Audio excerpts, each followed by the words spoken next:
Hello, जय हिंद दोस्तों। आदर्श वाईडी motivation channel में आप सभी का स्वागत है। हमारे चैनल को सब्सक्राइब करें, वीडियो को लाइक करें, ज़्यादा से ज़्यादा शेयर करें और वीडियो पसंद ना आए तो डिसलाइक जरूर करें।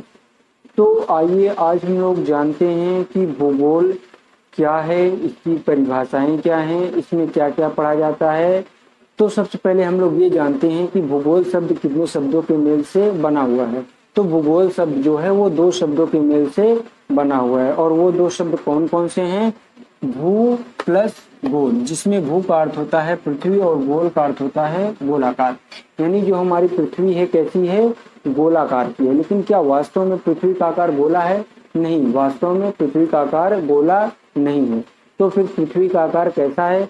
तो पृथ्वी का आकार देखो, हर एक वस्तु की जो है अपनी एक निश्चित आकृति होती है। ठीक, अब देखो जैसे ये पेन हो गया, ये कैसा है? बेलनाकार है। क्या ये बेलन जैसा है? नहीं है ना। उसी तरह से हर एक वस्तु की अपनी एक निश्चित आकृति होती है। उसी तरह से पृथ्वी की भी अपनी एक निश्चित आकृति है और उस निश्चित आकृति को हम लोग बोलते हैं जियोड शेप। कौन सा शेप? Geode shape. यानी जियोड मीन्स पृथ्वाकार, यानी पृथ्वी की आकार कैसी है? पृथ्वाकार। जैसे अंडे का आकार किस तरह से होता है? अंडाकार होता है। उसी तरह से पृथ्वी का आकार कैसा है? अंडाकार। सेब का आकार क्या गोल होता है? सेब पूरी तरह से गोल होता है? नहीं, सेब की भी अपनी एक निश्चित आकृति है, लेकिन वह नियर अबाउट लगभग कैसा होता है? गोल होता है। तो इसलिए हमने लगभग यानी औसत यानी एवरेज में पृथ्वी को कैसे मान लिया कि पृथ्वी कैसी है?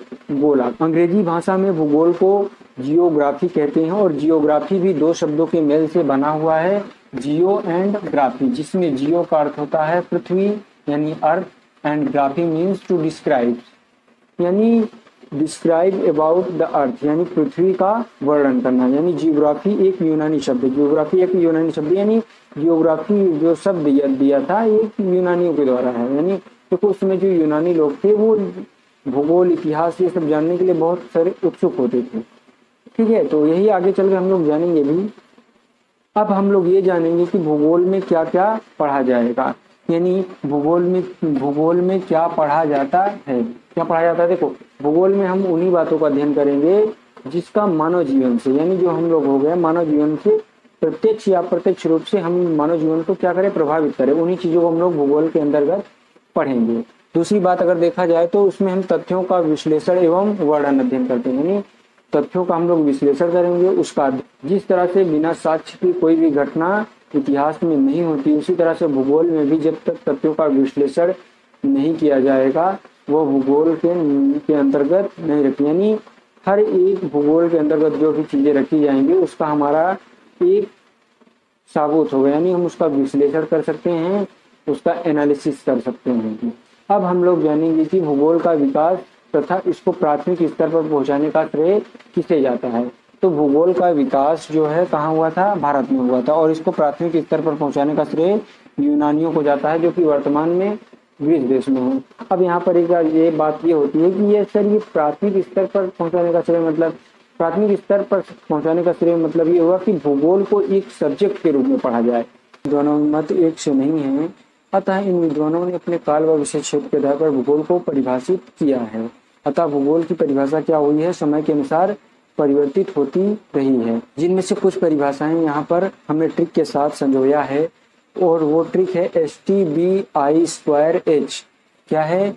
STBI²H, जिसमें S का अर्थ है स्ट्रैबो, T का अर्थ टॉलमी, B का अर्थ वारेनियस एंड ब्रिटिश जियोग्राफर समिट और I का अर्थ है इरेटोस्थनीज एंड सेकेंड है इमैनुअल कांट और H है हिकेटियस। ठीक है, तो फर्स्ट जो परिभाषा है वो है स्ट्राबो ने दिया था और उन्होंने ये परिभाषा दिया था कि भूगोल एक स्वतंत्र विषय है और ये जर्मनी नामक देश के निवासी थे। तो स्ट्राबो की परिभाषा के अनुसार भूगोल एक स्वतंत्र विषय है जिसका उद्देश्य लोगों को इस विश्व का, आकाशीय पिंडों का, थल स्थल तथा पृथ्वी के क्षेत्र में देखी जाने वाली समस्त वस्तुओं का ज्ञान कराना है।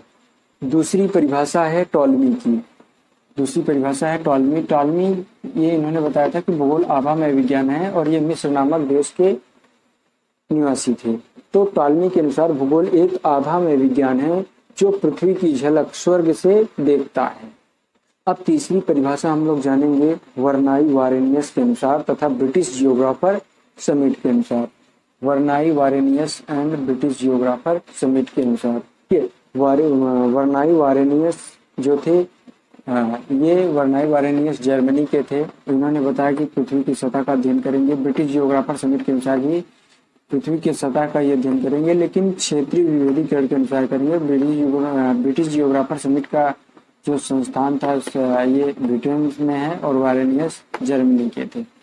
देखिए, वर्नाई वारेनियस के अनुसार भूगोल के अध्ययन का लक्ष्य पृथ्वी की सतह है तथा ब्रिटिश जियोग्राफर के समिति के अनुसार भी क्या है, भूगोल के अध्ययन का लक्ष्य पृथ्वी की सतह ही है, लेकिन हम लोग उसमें क्षेत्रीय विविधीकरण कर देंगे। यानी क्षेत्र में हर क्षेत्र की एक अपनी अपनी विशेषता होगी, उसे मतलब उसी आधार पर क्या कर दिया जाएगा, बांट दिया जाएगा। अब हम लोग नेक्स्ट परिभाषा देखेंगे इमैनुअल कांट के अनुसार। इमैनुअल कांट के अनुसार कांट ने बताया कि जो भूगोल का अध्ययन का लक्ष्य है, भूतल का अध्ययन करेंगे, ये जर्मनी नामक देश से के थे। तो देखिए, कांट के अनुसार भूगोल भूतल का अध्ययन है या भूतल के भिन्न भिन्न भागों में पाई जाने वाली भिन्नता की पृष्ठभूमि में की गई व्याख्या होती है। हिकेटियस ने अपनी पुस्तक जेस पीरियोडिस लिखी और इरेटस ने पुस्तक लिखी जियोग्राफिका नामक पुस्तक लिखी। आई होप आपने वीडियो को समझा होगा, ध्यान से देखा होगा।